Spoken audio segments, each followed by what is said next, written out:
Coming up tonight on Abilene's local news, city officials give an update on the employment of another director. How will this impact the development of an updated animal shelter? Plus, winter weather is on the way, and the Texas Department of Transportation wants to keep you safe. How will they be preparing roads for your commute?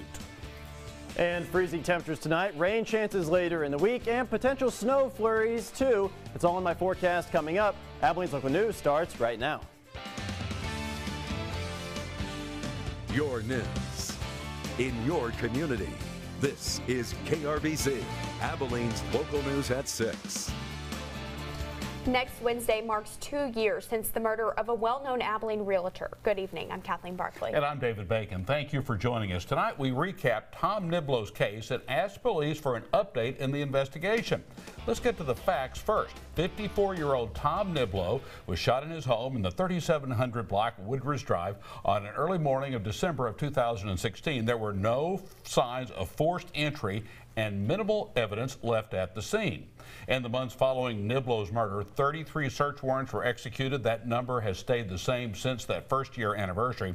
It's unclear if any new leads have developed since the last search warrant was executed. During one search warrant execution, investigators found stolen firearms inside a safe belonging to Niblow's brother-in-law, 46-year-old Luke Sweetser. Sweetser's theft of a firearm case still making its way through the court system. Sweetser remains the only publicly identified person of interest in the homicide. Now, no charges have been filed against him in connection to Niblow's death to date. Abilene police have 2 detectives actively working on the Niblow investigation as the department works with the Texas Rangers, the FBI, and other entities. APD still the ones leading that investigation. Now, Niblow's is one of 9 unsolved homicides of more than 115 in Abilene in the past 2 decades. To read more on the case, you can go to bigcountryhomepage.com. And today, the city of Abilene addressing a public concern. Many have been inquiring about the employment status of Animal Services Director Miranda Walden. The director has been having been absent from her office in recent weeks. This morning, City Manager Robert Hanna answering questions about the position and city employees saying that Walden gave her resignation effective December 3rd following an investigation into an unknown complaint by a City of Abilene employee. The nature of the complaint has not been disclosed, but city officials did confirm there was no criminal activity involved. Nothing criminal. There's no animal abuse, cruelty charges. There's no, this does not involve anything other than just how we treat each other. Currently, the Abilene Animal Services Director employee profile shows vacant on the city's website, and there is a national search for her replacement. Hanna also confirming the city will begin formal analysis to replace the current shelter with a new modern facility.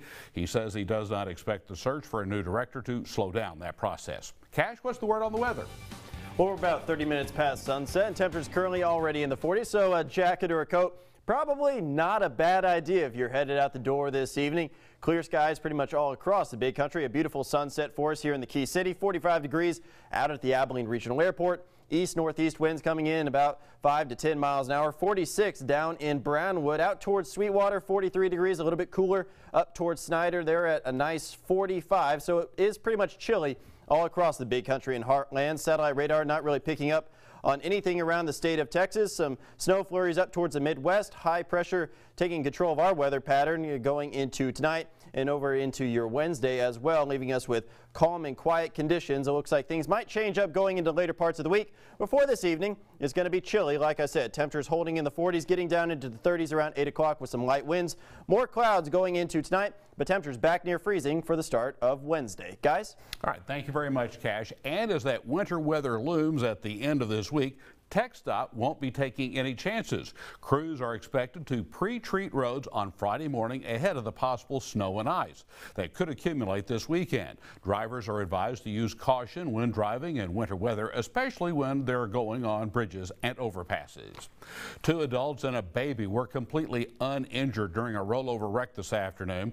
It was near the intersection of Cottonwood Street and South 7th around 2 o'clock this afternoon. Police on scene say the driver turned to grab the baby's passenger pacifier. That's when he lost control, causing the vehicle to flip onto its roof. All occupants were evaluated on scene with no injuries. A United States Air Force veteran and longtime Big Country volunteer firefighter is laid to rest today, serving 49 years with the Gorman Volunteer Fire Department, almost 40 of those as chief. The Gorman Volunteer Fire Department escorted Gene Foster to the Texas State Veterans Cemetery in Abilene.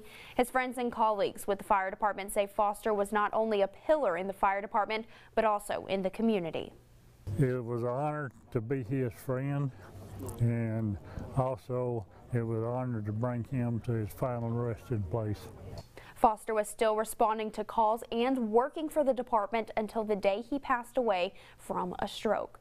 And a vacant home was destroyed by a fire in Merkel early this morning. Crews from the Merkel, Ty, and View volunteer fire departments responded around 5:30 a.m. to the 400 block of Cherry Street. Fire crews closing down the street from South 4th to South 5th in Merkel while containing those flames. No injuries were reported. The cause of the fire still under investigation.